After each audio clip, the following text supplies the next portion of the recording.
पुण्यश्लोक अहिल्यादेवी होळकर यांच्या त्रिशताब्दी जयंतीनिमित्त आणि भारतीय लष्कराच्या ऑपरेशन सिंदूर विजय या यशस्वी मोहिमेच्या गौरवप्रित्यर्थ नाशिक रोडला देशभक्ती आणि स्त्री शक्तीचा संगम असलेला एक प्रेरणादायी सांस्कृतिक सोहळा पार पडला।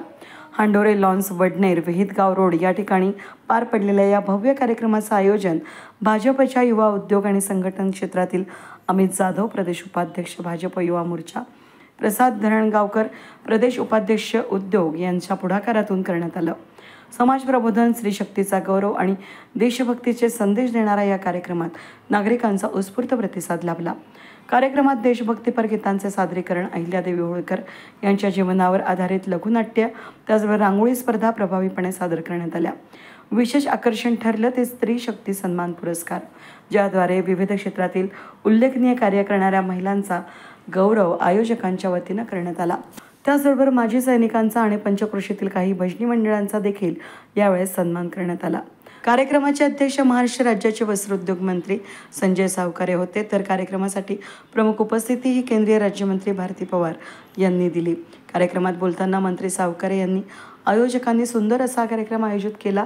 यामध्ये अहिल्याबाई यांच्यावर आधारित लघुपट, नाट्य, देशभक्तीपर गीते, रांगोळी स्पर्धा आणि स्त्री शक्ती सन्मान सोहळा आयोजित करण्यात आला।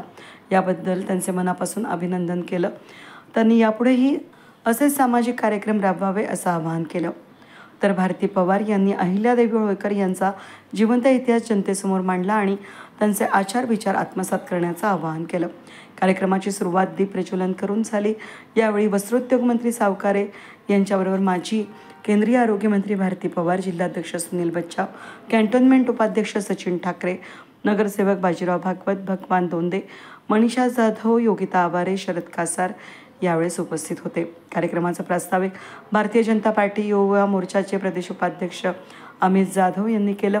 आभार भाजप उद्योग आघाडीचे प्रदेश उपाध्यक्ष प्रसाद धरणगावकर यांनी केलं, तर भारती पवार आणि सुनील बच्चाव यांनी आपलं मनोगत व्यक्त केलं। कार्यक्रमाच्या यशस्वी आयोजनामागे अमित जाधव, प्रसाद धरणगावकर आणि नितीन मोरे यांचं व्यापक नियोजन, संघटन कौशल्य आणि सामाजिक बांधिलकी यांची प्रभावी छाप स्पष्टपणे जाणवत होती। यावेळी धनंजय कोठुळे, संदीप शिरोळे, हिरालाल भागवत, विशाल उपाध्याय, महेंद्र पोरजे, सोमनाथ जाधव, राहुल बोराडे, रवी बोराडे, जयेश साळवे आणि कार्यकर्ते शेकडोंच्या संख्येनं उपस्थित होते। इतिहास वाचले, शिकले। एक हिरकणी, तिचं नाव इतिहासात आलं। कशामुळे आलं? किल्ल्यावर गेली होती, किल्ला बंद व्हायची एक वेळ असते, त्या वेळेच्या आधी बाहेर निघू शकले नाही, मूल घरी आहे म्हणून किल्ला उतरून आले खाली। इतका अवघड किल्ला जो शिवाजी महाराजांनी बनवला होता की त्या किल्ल्याला उतरणं किंवा चढणं हे शत्रूसाठी शक्य नव्हतं असं त्यांना वाटायचं, पण एक माता आपल्या मुलासाठी तो किल्ला उतरून आली, तिचं नाव इतिहासात लिहिलं गेलं। नंतर महाराजांनी तिचा सत्कार केला आणि महाराजांनी आश्चर्य वाटलं की ज्या किल्ल्याला मी अभेद्य समजायचो, एका महिला भगिनीने तिला उतरून दाखवला। हा नवीन इतिहास तिने लिहिला। जे महिलांना पाहिजे तर महिला काही कुठल्या क्षेत्रात काही करू शकतात। आज सगळ्या क्षेत्रामध्ये महिला आहेत। तुम्ही एअरफोर्स बघा, नेव्ही बघा, की म्हणजे आर्मी तर सोडूनच द्या, एअर स्पेसमध्ये बघा, नासामध्ये जा, की तुम्ही संशोधनात बघा, की स्पोर्ट्समध्ये बघा, की अभ्यासात बघा, प्रत्येक क्षेत्रामध्ये महिला ही पुढे आहे। अगदी महिलांच्या बरोबरीने, पुरुषांच्या बरोबरीने तर सोडा, पण पुरुषांच्या पुढे कित्येक ठिकाणी। म्हणून ही प्रेरणा जी आहे आपल्याला ती कोणापासून मिळते? या महान विभूतीकडनं मिळते। अहिल्याबाईंचा इतिहास जो आहे तो आपल्याला सांगितला जाता। आपली देवस्थानं वाचवली, सगळं एवढा मोठा राज्यकारभार केला, पण त्यावेळेला जेव्हा अहिल्याबाईंचे पती युद्धामध्ये मारले गेले त्यावेळेस प्रथा होती सती होण्याची, म्हणजे नवरा मेला की त्या स्त्रीला सती व्हावं लागायचं। नवऱ्याच्या पाठीमागे ती हे बनवलं जायचं अग्निकुंड, त्याच्यात अग्निकुंडामध्ये ती जिवंत समर्पण करायची। म्हणजे अहिल्याबाई होळकरांनी स्वतःला तयार केलं की मला आता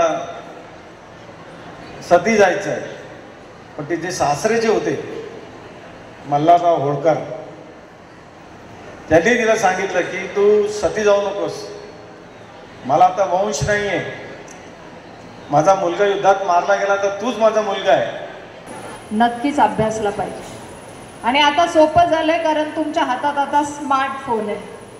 मग वेळ मिळेल तेव्हा किमान वाचन, यूट्यूबवर त्यांची चरित्रगाथा ऐकणार का?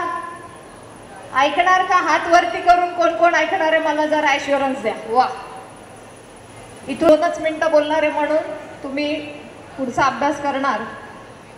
खूप मोठं योगदान या माऊलीचं राहिलं आहे.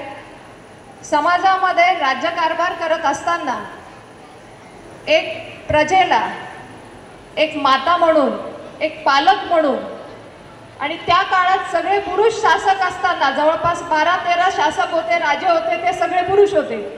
एक मात्र अहिल्या होती जी आमची स्त्री शक्ती म्हणून जिचा आदर्श आम्ही मानतो, त्या काळामध्ये अहिल्या माता.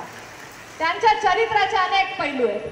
सामाजिक पैलू, आर्थिक पैलू, धार्मिक पैलू, महिला सबलीकरण, राष्ट्रीय दृष्टिकोन, कुशल प्रशासक, वंचित उपेक्षितांसाठीचं समाजकार्य आणि या राष्ट्राचं पुनर्निर्माण करण्याची शक्ती त्यांच्यात होती.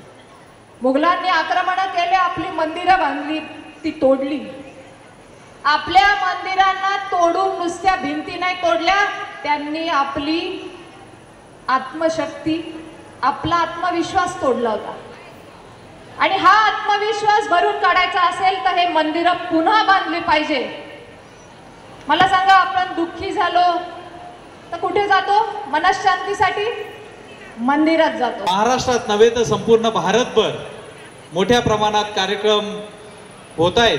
या ठिकाणी उपस्थित असलेल्या केंद्रीय राज्यमंत्री डॉक्टर भारतीताई पवार, त्याचप्रमाणे पण तरीसुद्धा पुढे आपल्याला अहिल्यादेवींच्या चरित्रावर, त्यांच्या पूर्ण जीवनपटावर आधारित नाटिका आपल्याला बघायची आहे. आणि सन्माननीय नामदार सावकारे साहेब यांचं मार्गदर्शन आपल्याला लाभणार आहे.